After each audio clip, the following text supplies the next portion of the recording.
بسم اللہ الرحمن الرحیم۔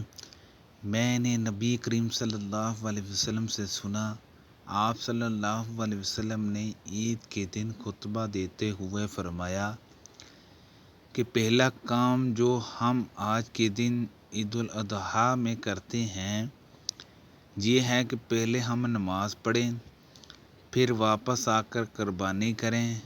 جس نے اس طرح کیا وہ ہمارے طریقے پر چلا۔ حضرت ابو بکر رضی اللہ عنہ تشریف لائے تو میرے پاس انصار کی 2 لڑکیاں وہ اشعار گا رہی تھیں جو انصار نے باعث کی جنگ کے موقع پر کہے تھے۔ حضرت عائشہ رضی اللہ عنہا نے کہا کہ یہ گانے والیاں نہیں تھیں۔ حضرت ابو بکر رضی اللہ عنہ نے فرمایا کہ رسول اللہ صلی اللہ علیہ وسلم کے گھر میں یہ شیطانی باجے اور یہ عید کا دن تھا۔ آخر رسول اللہ صلی اللہ علیہ وسلم نے حضرت ابو بکر سے فرمایا، اے ابو بکر، ہر قوم کی عید ہوتی ہے اور آج یہ ہماری عید ہے۔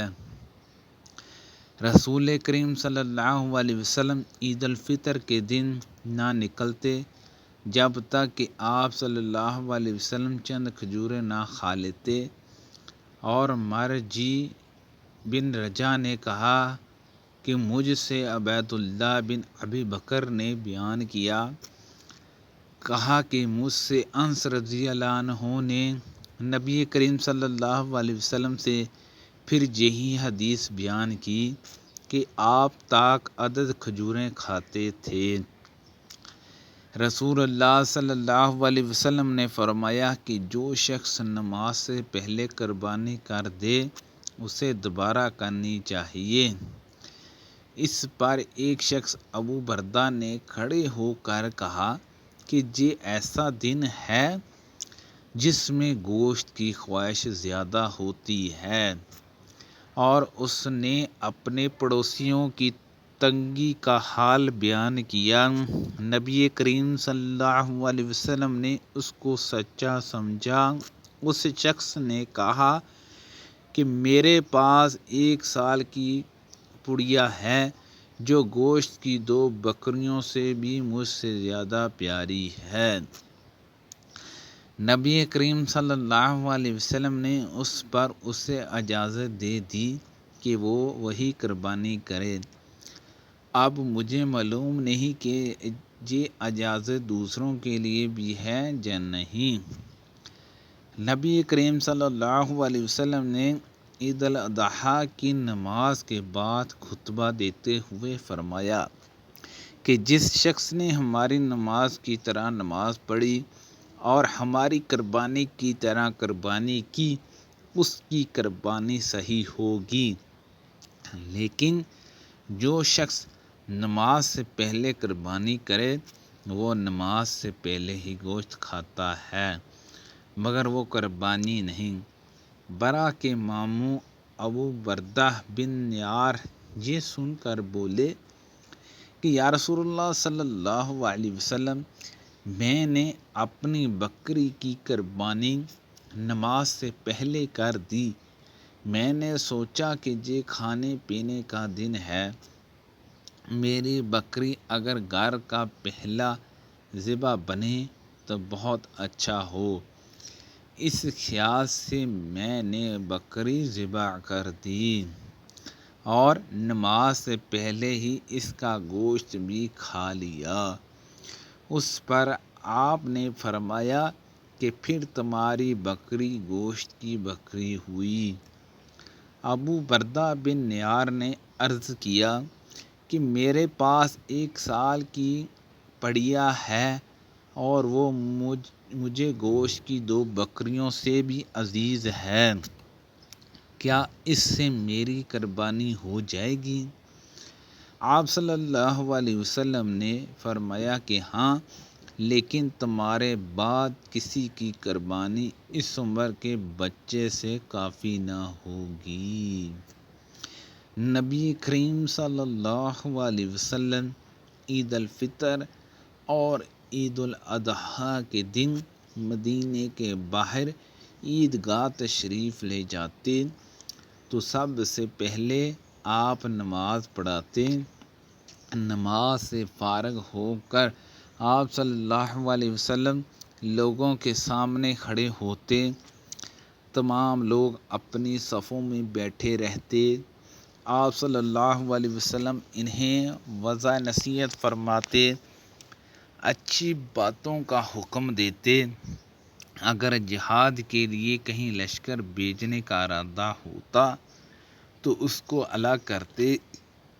کسی اور بات کا حکم دینا ہوتا تو وہ حکم دیتے۔ اس کے بعد شہر کو واپس تشریف لاتے۔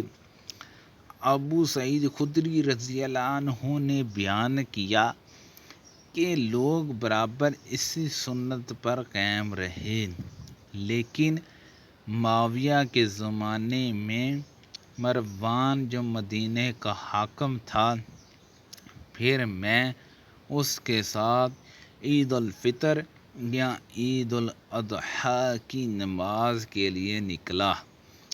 ہم جب عیدگاہ پہنچے تو وہاں میں نے کثیر بن سلت کا بنا ہوا ایک منبر دیکھا۔ جاتے ہی مروان نے چاہا کہ اس پر نماز سے پہلے خطبہ دینے کے لیے چڑھیں، اسی لیے میں نے اس کا دامن پکڑ کر کھینچا، اور لیکن وہ جھٹکا کر اوپر چڑھ گیا اور نماز سے پہلے خطبہ دیا۔ میں نے اس سے کہا کہ واللہ تم نے نبی کریم صلی اللہ علیہ وسلم کی سنت کو بدل دیا۔ مروان نے کہا کہ اے ابو سعید، اب وہ زمانہ گزر گیا جس کو تم جانتے ہو۔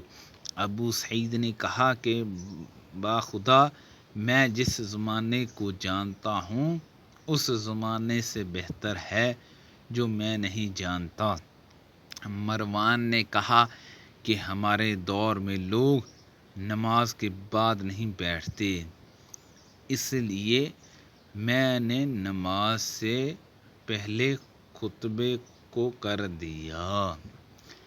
رسول اللہ صلی اللہ علیہ وسلم عید الاضحیٰ یا عید الفطر کی نماز پہلے پڑھتے اور خطبہ نماز کے بعد دیتے۔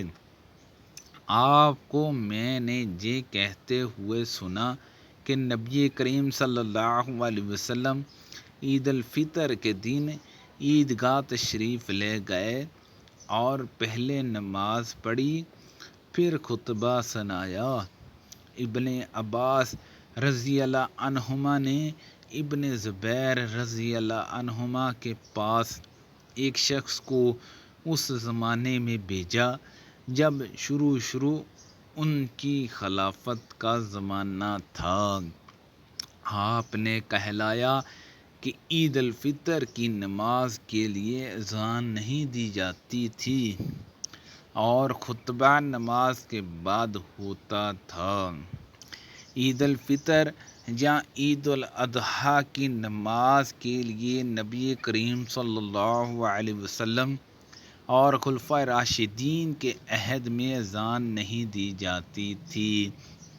سبحان اللہ عز و جل۔ اللہ پاک سے دعا ہے کہ اللہ پاک ہم سب کو قرآن اور حدیث کے مطابق نماز عید الفطر اور نماز عید الاضحیٰ پڑھنے کی توفیق عطا فرمائے۔ اللہ پاک ہم سب کو صحت و تندرستی عطا فرمائے۔ آمین بجاہ النبی الامین صلی اللہ علیہ وسلم۔